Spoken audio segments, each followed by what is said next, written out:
everybody, this is James with 40K Amateur Hour, and I'm here with another exclusive Rico's Terrain. Today we're going to teach you how to build an LED light-up airfield in one weekend.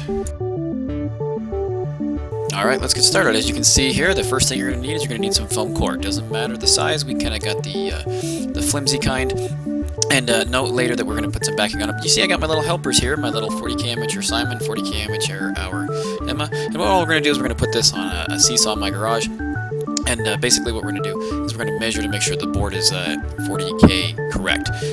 You know, do your measurements. I don't remember off the top of my head what it is, but we made sure we measured it, and all I did was score it with an X-Acto knife here. And actually ended up using it, another piece of terrain that I've been building later for Battlehaven, which will be in another video, and we use that to overlay on top, and then we just cut it and made sure it was the correct size. Well, initially what we were going to do is we were going to pick two boards, or two pieces of foam, and mash them together. In the end, I only ended up using one, and here's where I was talking about earlier, where you can see that I used once I measured, I used the other template on top that I just cut. But we decided to use one foam for the airfield, and then we decided to make two boards, so it was almost two for the price of one. And it worked out that way because we didn't quite know how the LEDs and the wires were going to work, but we kept it simple.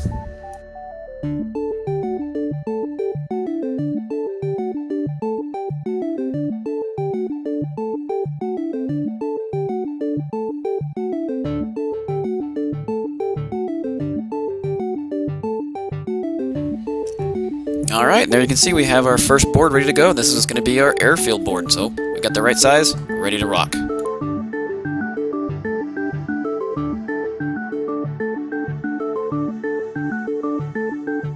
Alright, so we've got the board to the length we want it. The next step is we have to put a protective coating over it so when we paint it. Now if you use spray paint, which we're going to do because that's the quickest way. If you spray paint on foam, if you don't know, you're going to eat away the foam core with the propellant.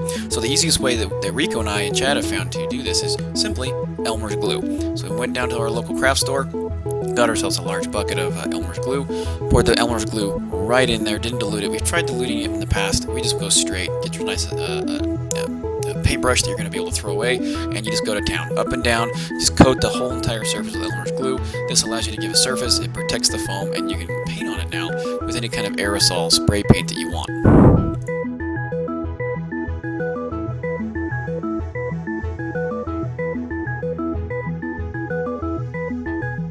As you can see, I'm just applying a liberal coat, pouring it literally right onto the foam core right there, and just going to town. And you can use as much as you want. You can even use this technique to use terrain to build things up, to give it texture. We wanted it flat, and so we tried to thin it out as much as possible and spread it out.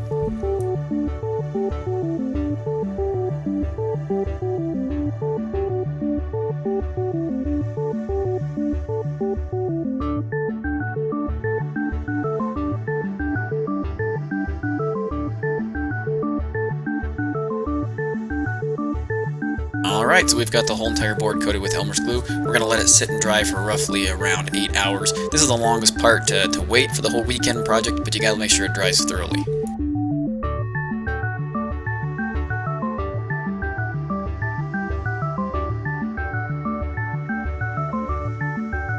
Next comes the painting. We used a standard paint that we got at your local hardware store, craft store, whatever you want. We went and got the cheap stuff, but we just got like 3 different kinds of gray, started it, just went to town on it. Not one color. You can do whatever color you want. That's the great thing about this, but we just went gray. Most of it 90% one gray, then we kind of went lighter gray, then a lighter gray even on top of that, as you'll see here, just to give it a little bit of texture. You could add grass, you could add green, you could do anything you want. Once this foam core is coated with Elmer's glue, you can paint it with anything as far as your imagination can take you.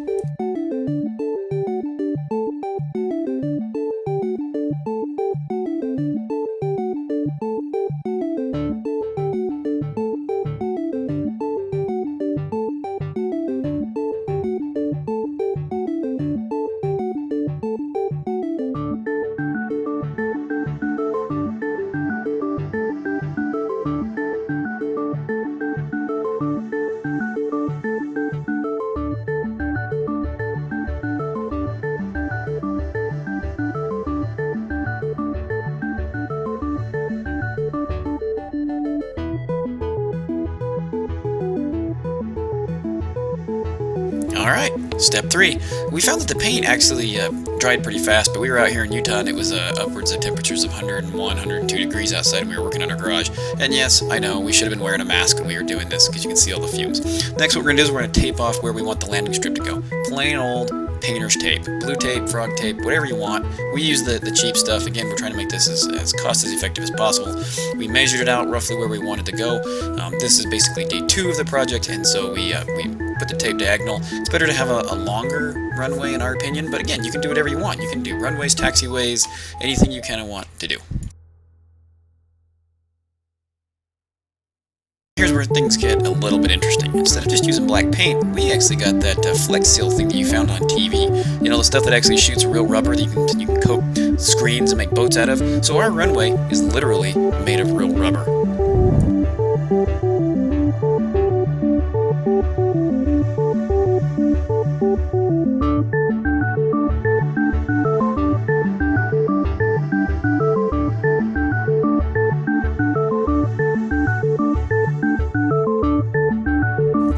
Next step, LEDs.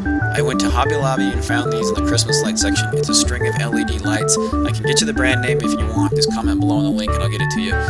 But basically, it worked out perfect. This string went all the way around, as you'll see here, and I did it. And all I used was super glue. There's many other ways to tack it down, many different kinds of glues. We found the super glue was good, and then all I did was just string it along the edge of the runways. Now, it's not period authentic, so in other words, runway lights usually are blue and things like that, but we just, we use this, and you can use whatever light you want. These things were fantastic. I just glued it down, used a paintbrush with a flat edge, held it down for a couple minutes, and moved on. And I just went up and down and right around the runway.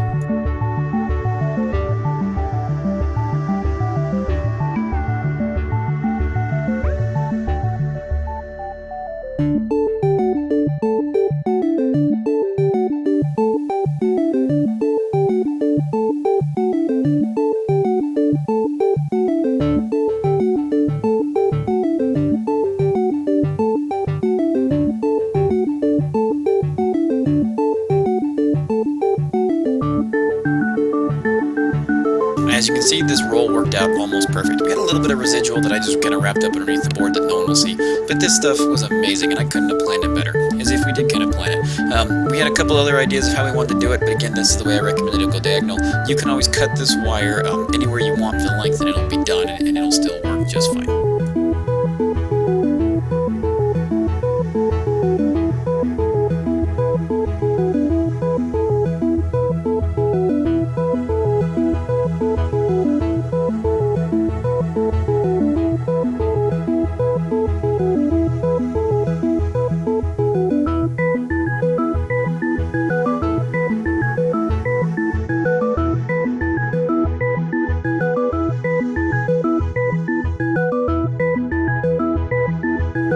Once the first set of lights are all done, it's time to give it some personality. Went again, got a really super cheap stencil, and I started stenciling numbers. All runways in the United States and pretty much around the world have a compass heading on a runway. I just use a local compass here. You can make it up anything you want. Again, but we're in 40K, so we're not here in the modern world. You can do what you want. I did learn a valuable lesson you're going to see here. I needed to end up taping off the rest of the stencil as I used my airbrush to paint it off. It left a large residual, so I had to spray paint it over. I left it on here to show you the mistake that you can make with it.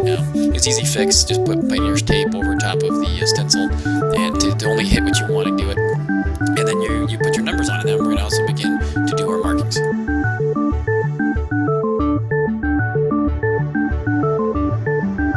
And right there you can see the mistake that I've made. The residual airbrush painted all the rest of it, so you don't want all that stuff. So I just spray painted over again and started anew when I tapered off the stencil.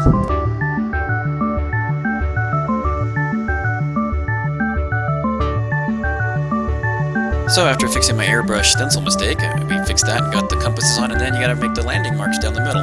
Again, super simple stencil idea. I just grabbed a piece of card, cut out a line, went up and down the runway. I didn't even measure. You can get really technical with it if you want to mark it all off and make it look good, but I just kind of did a rudimentary from point A to point B, point A to point B, point A to point B, up down the runway. And it turned out just fine. And then I googled some pictures of what a runway would look like, and that's what I came up with.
runways have several types of runway markings. Again, I just googled it all up as I announced earlier.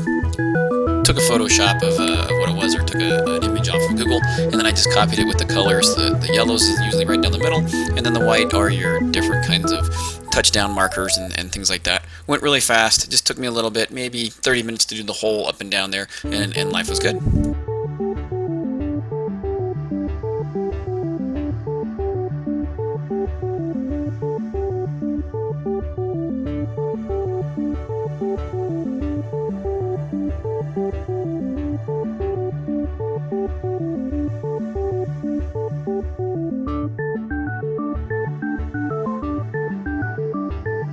So I bought all these different kind of LED lights that I was going to run the runway with, and I ended up using the roll of wire lights for the runway. And I had all these other little kind of short ones, I didn't know quite what to do, so I decided, why not make a helicopter pad? So I grabbed my stencil, made a couple H's. I get it, 40K, there's no helicopters, but you can use this for any kind of wargaming. I just thought it was somewhat appropriate. And then what I did is I just took a drill and a file, and I measured out where I wanted the lights, and I measured how many lights I had, and I just did the addition, the subtraction, and the multiplication, and the divisions, and the maths, and all that kind of stuff that us 40K people are really good at. And I figured out how to space them out, and that's all I did. And you can see right here that I just poked a hole in from the bottom and the top, put the wires up through, connected them, and then that's it. I mean, now you've got multicolored helicopter pads on the side of this thing, and it looks great. I'm glad we used up all the LEDs that we had.